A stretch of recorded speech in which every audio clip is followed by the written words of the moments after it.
How long does it really take to make a green juice from start to finish?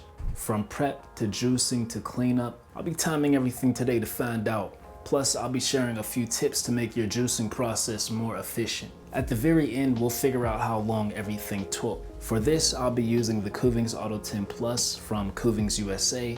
And to start things off, I am going to reassemble it.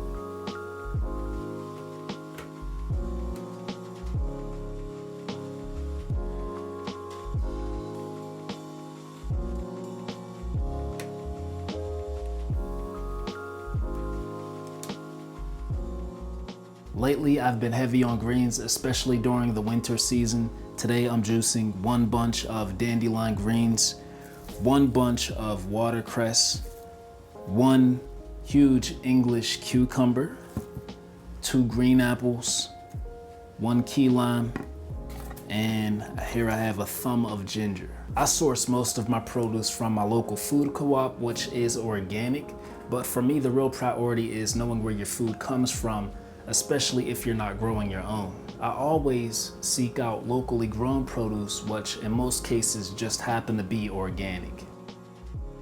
First, I let my produce soak in water with a squeeze of key lime juice and a bit of sea salt. The watercress still has its roots and soil attached, a great sign of freshness in my opinion. I'll cut off the soil covered portion and save it for my compost bin.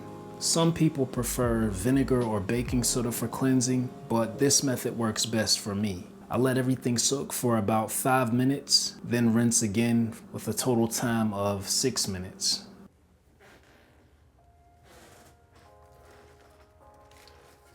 For leafy greens and ginger, I chop them into smaller pieces to help the juicer extract the most juice. As for apples, sometimes I remove the core and seeds, mainly when I plan to reuse the fiber for a recipe, I'm making a big batch of juice, or during a juice fast.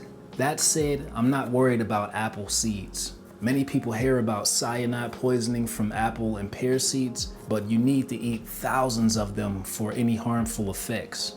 Also, the Kuvings Auto 10 Plus juicer rarely crushes the seeds. The key takeaway is to do what makes you feel comfortable. With the Auto 10 Plus, my layering technique varies depending on the produce, but for green juice, this one in particular, I like to start with a small layer of leafy greens at the bottom, add soft produce like cucumber and apples, layer more leafy greens, top it off with firmer produce like key lime and ginger. I do this so the juicer works on the fibrous greens first, then squeezes out the high water content produce like cucumbers and apples.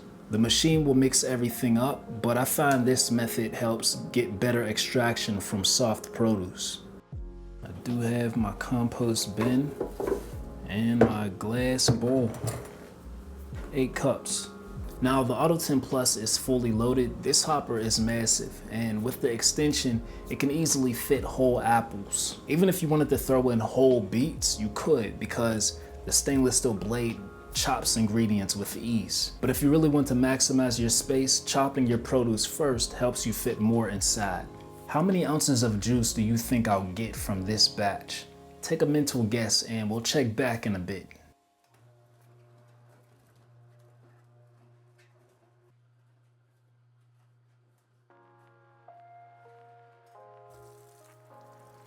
You see, that's the beauty of a hands-free juicer. While it's doing the work, you can get a head start on something else.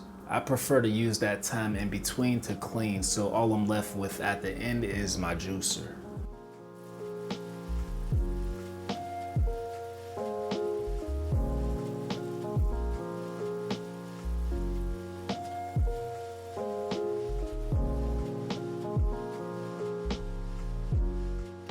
I got 28 ounces of juice from this recipe.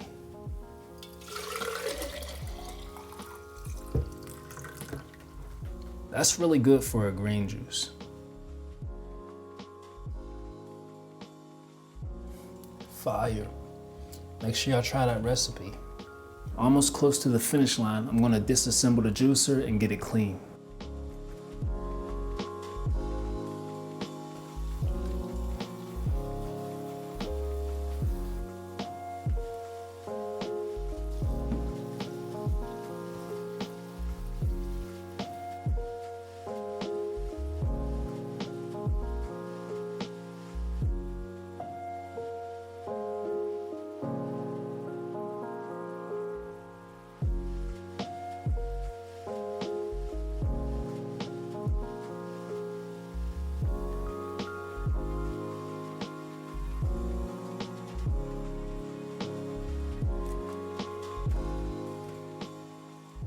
Cleaning the juicer took me 6 minutes and 7 seconds. A little longer than usual since I was struggling to find my brush. Normally it takes me about 5 minutes tops.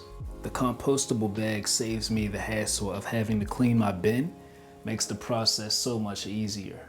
And this is going in the compost bin out back. From prep to juicing to cleanup, the entire process took 20 minutes. Not bad at all, and I wasn't even rushing. I took my time. I had a lot of fun. The juicer will be linked in the description and pinned in the comments. And if you made it this far, thank you. I truly appreciate it. Until next time, peace, God.